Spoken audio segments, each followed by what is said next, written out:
I want to show you guys today all the ways that permaculture plays a huge part in our garden. You might be using permaculture principles in your garden as well without even realizing, because we kind of do it naturally as gardeners. When we see problems, we try and solve them in whatever way is easiest and most resourceful for us.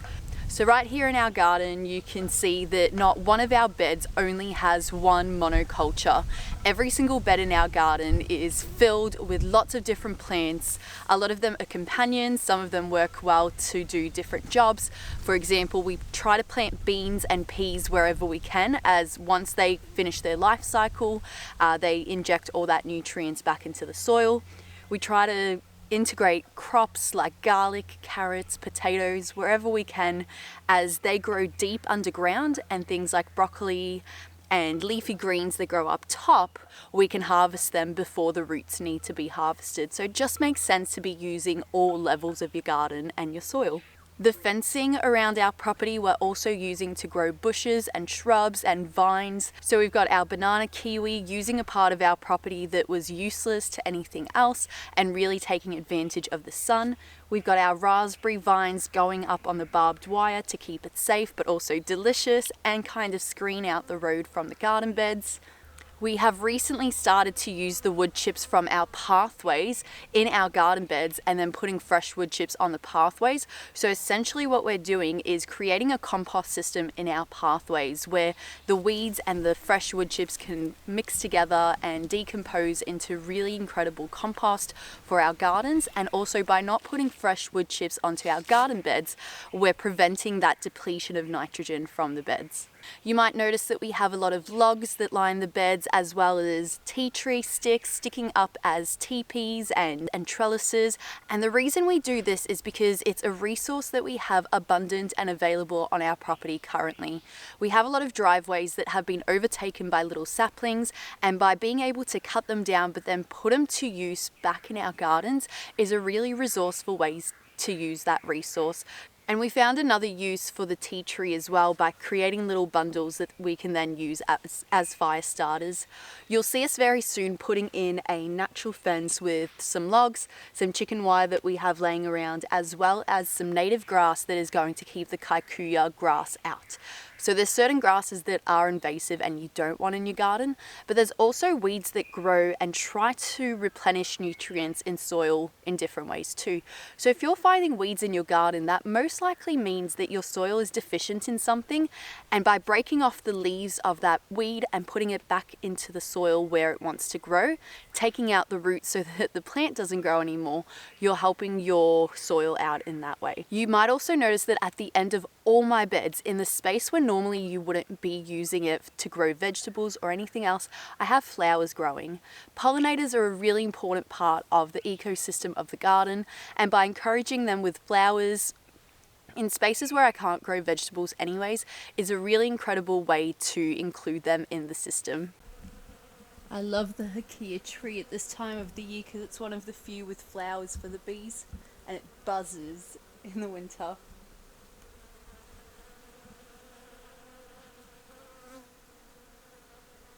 Now, even spots that would be deemed as impossible to grow in, that are just covered in shade for most of the day, can still be used in our permaculture garden. In these areas, we normally have compost systems. We try to grow things that don't need a lot of sunlight, and we also experiment to see what does grow there, because different conditions and different gardens can have incredibly different results. So it's always worth experimenting and having a go, and that's all part of permaculture, is observing and being able to see what works and what doesn't, and solving problems as they come. Trees that once shaded our garden bed are now benches. Old wood laying around is now used in projects. You can see I also have a bit of no dig in our garden beds, as far as leaving roots in to decompose naturally, as opposed to pulling them out and disturbing the soil beneath. I do aerate the soil though, and I think this is really important for helping the drainage, but also helping to loosen the soil for things like carrots and potatoes that like to dig in underground. So you can see that permaculture is so much more than just being able to design something from scratch. You really can start implementing things bit by bit here and there, and overall you'll be learning a lot about permaculture and how it works in your garden before you even start designing a garden from scratch. Of course, the idea of keeping things close to your home that you access and use every single day still applies. Our garden beds are both accessible from our home. The other side of our garden beds, where we've got the perennials and the herbs, we tend to use those every single day for our cooking, while this big garden bed behind me right now, we tend to get to a little bit less frequently, so it's in our zone 2. Of course, our fruit trees are further up as well because we don't access them often. So all of those elements still apply as we do plant our gardens and expand our systems. But overall, we haven't sat down to map out the property, where the water lines are, where the swales are, where the slopes and everything like that is. We kind of look at the landscape and decide on where things will grow well. We always have the chance to move things if we need, and that's part of observation too. So yeah, I hope you enjoyed seeing all those elements in play in our gardens and just how we're making little changes to our systems, but also integrating a lot of things together too.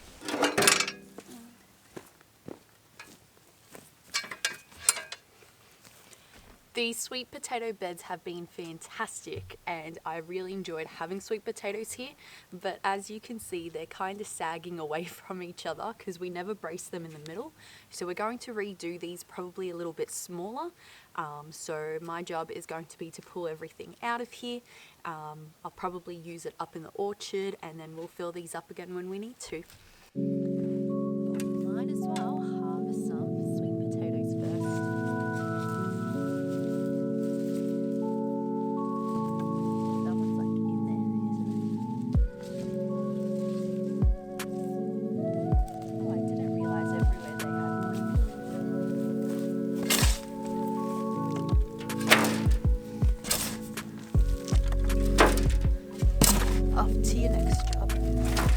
So we started this sweet potato garden bed in about spring or summer, I can't exactly remember. So it's been about 3 to 6 months since, actually no, because autumn as well.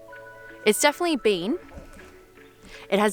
about 6 months since we planted out this garden bed, and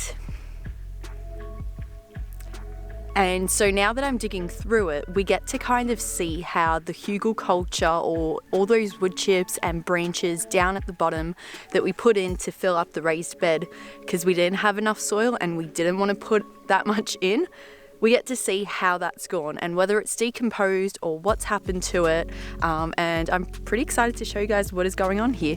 So these are the logs, and you can see some of them have mycelium on them, like this one. Look at that.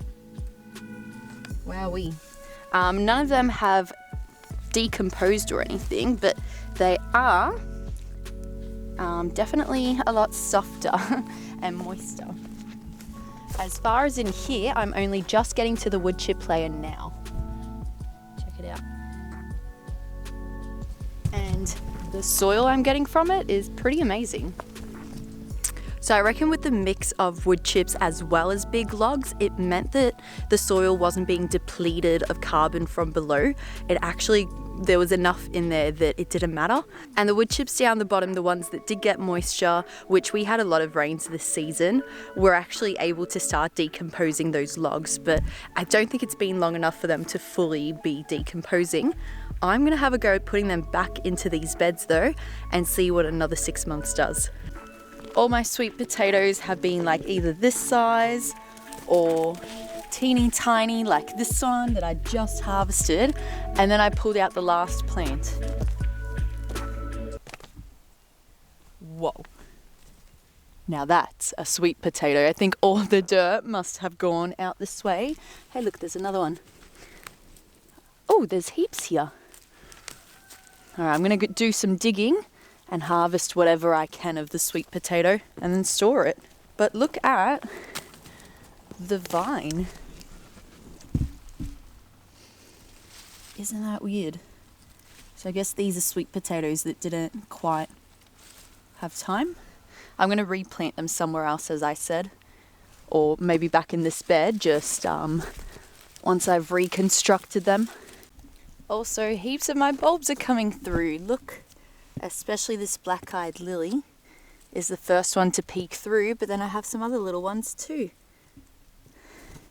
Are those the ones I said wouldn't work? But you can see what I mean with a potato bed when I say it has moved apart from the other side.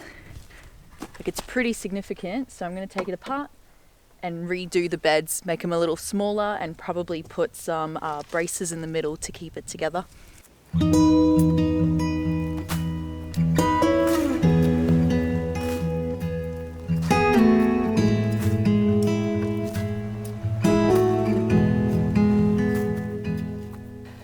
So I'm attempting to separate as much of the soil from the wood chips as I can, so that the wood chips that are left in the soil, when I plant things into them, it's not going to leach out the nitrogen from the soil.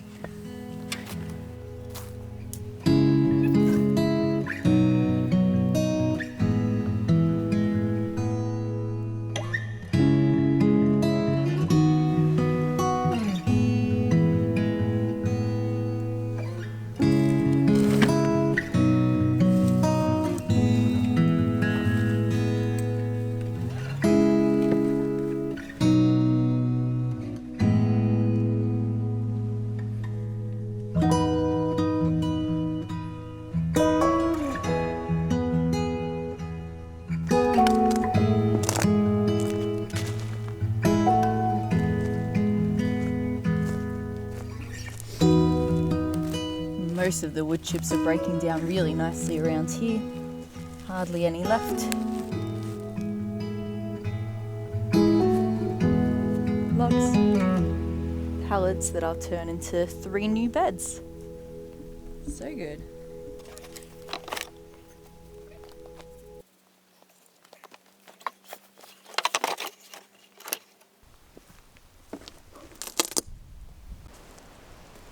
Alright, so you can see this one's all filled. It doesn't have the soil on top, but it's got these breaking down wood chips. Pile of wood chips yet to go in here. I just have to finish putting on the plywood so that all of the chips and the dirt don't fall out of the holes. And then of course, a lovely little sweet potato harvest. Check it out. Looks like some animal's been scratching at it, but whatever. Now, it is an extremely windy day today, so I'm not going to spend long out here. I'm going to get the plywood in, shovel some of the wood chips in, and then get back inside. I had hoped to do more, like taking some more logs down to my food forest so that I can continue my pathway, but it's just not the right weather for it, honestly.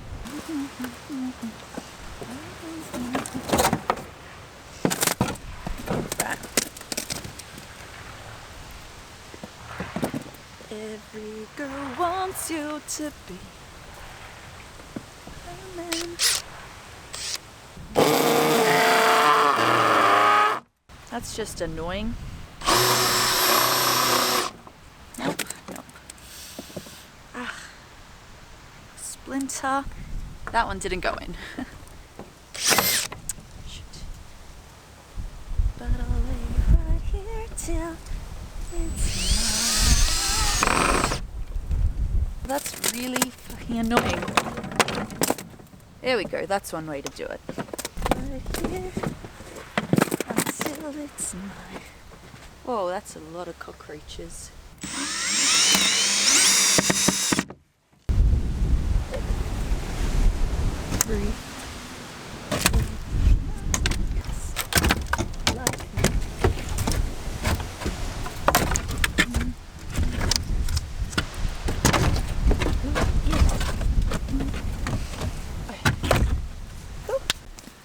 Not sure where the big shovel is, so we're gonna have to use the little one.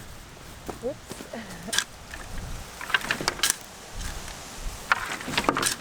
Oh my god.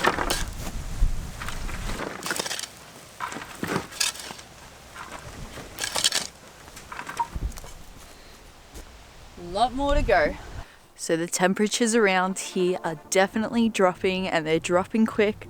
Yesterday we officially had our very first frost in the valley. And there was a bit of effect even here in our garden. There's spots of it in patches here and there. Everything is noticeably wet, but it's nothing like what is down the hill. The hills down below us are literally covered in white. It's brilliant. It's like it's snowing in Australia.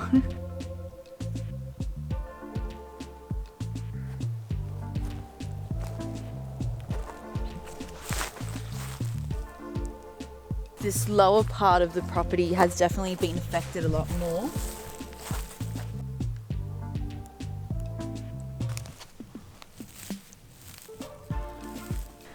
It's the 15th of June, so we're well into winter. Luckily there were no frosts in autumn time, and this one has come at a point where I don't think it's going to affect most of the things that are still growing. Everything's growing pretty slow though. You can see the gardens are doing pretty fine. Everything's a bit wet. Here the frost has definitely made it.